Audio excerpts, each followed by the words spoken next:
Hi, I'm Daniela and this is Jocelyn. Thanks for coming back to our channel.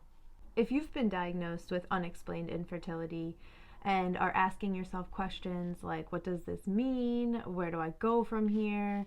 And feel a bit overwhelmed, don't worry, this video is for you. We've been married since March of 2020 and we've been trying to conceive since October of 2020. We created this YouTube channel so that our massive amounts of research and our experience with infertility might help you on your path to modern day conception. Our last video, we talked about how to love yourself through infertility, but in this video, we're going to take a step back and talk to you about where to start with a new diagnosis of unexplained infertility.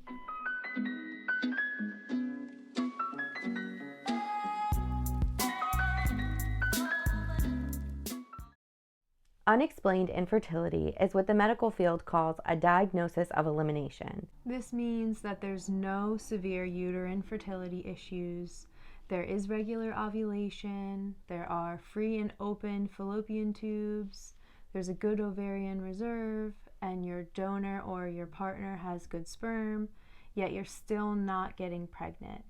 That basically is unexplained infertility.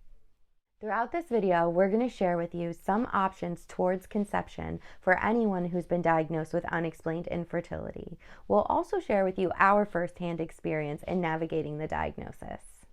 The biggest thing to remember is that unexplained infertility is not a death sentence to your conception plan. In fact, many individuals diagnosed with unexplained infertility go on to conceive without medical treatment. In these cases, the unexplained infertility diagnosis was masking something that was hindering conception, but not necessarily preventing it altogether. And in other cases of unexplained infertility, it's just simply bad luck. This diagnosis can feel like a hopeless one, and I'm sure many of you are able to relate to this. You find out that you have an issue getting pregnant, but the trained experts in the field don't know what that issue is.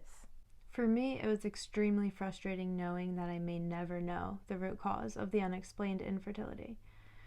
And feel free to take your anger out on that like button if you can agree. But don't lose hope, because there are things that can be done to help you get pregnant despite the diagnosis of unexplained infertility. The first thing you can do is start making healthy lifestyle changes. Improving your overall health is important, especially when the cause of infertility is unknown. However, there is not much research that shows that making lifestyle changes can directly impact your fertility. It is great to make healthy lifestyle changes and they will overall help your health. The most commonly suggested lifestyle changes can be applied to both partners, and they look like avoiding excessive alcohol consumption, cutting back on caffeine, making sure to exercise and staying at a healthy weight, quitting smoking, and reducing your overall stress. When we were in the dark about our infertility, we decided to take a step back and just focus on our overall health so that we could cut out any environmental or behavioral factors that may be negatively contributing to our conception. At times this felt pretty overwhelming, especially because we come in contact with many things that affect our hormones every day. But we decided to just make small steps to implement some of the lifestyle changes we mentioned earlier. To learn more about our experience with this, check out the link above. Your infertility diagnosis may compel you to take more aggressive steps towards conception. So we're going to take a look at 3 common options to modern day conception: intrauterine insemination, in vitro fertilization, and third-party reproduction. Let's take a look at the first option, intrauterine insemination, or IUI, otherwise known as artificial insemination. During IUI, specially washed and concentrated semen is placed directly into the uterus during ovulation. For anyone diagnosed with unexplained infertility, IUI alone gives you a 2 to 4% chance of success rate. But the good news is incorporating medications into your cycles can help increase your chances. In many cases, your doctor may start with oral medication and then move on to injectable medication if later cycles are needed.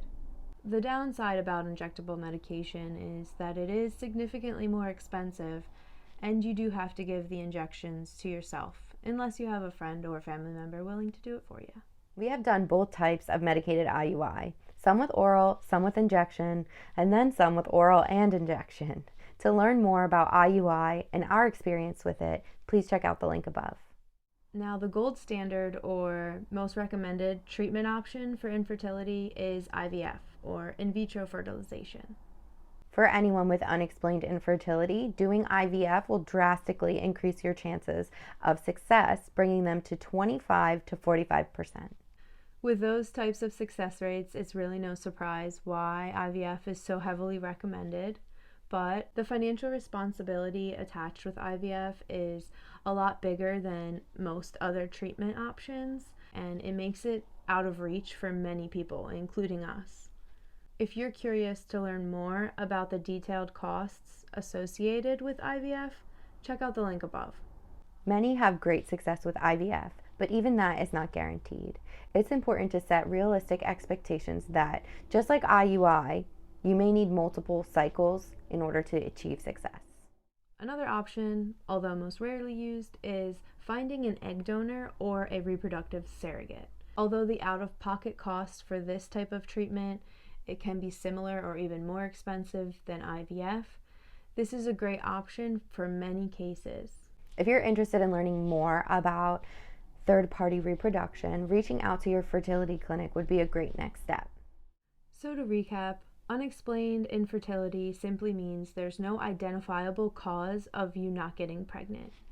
But it doesn't mean that you will not get pregnant, and it certainly doesn't mean that you're broken.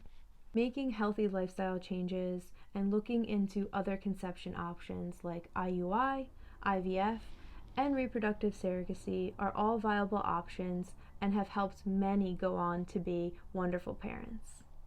If you have a success story about overcoming infertility, we would love to hear more about it in the comments below. We'll leave links to the resources we used to create this video in the description below. And if you found any of this valuable, please consider subscribing. Stay tuned for more content on modern day conception as well as our own fertility journey. Until then, See you soon.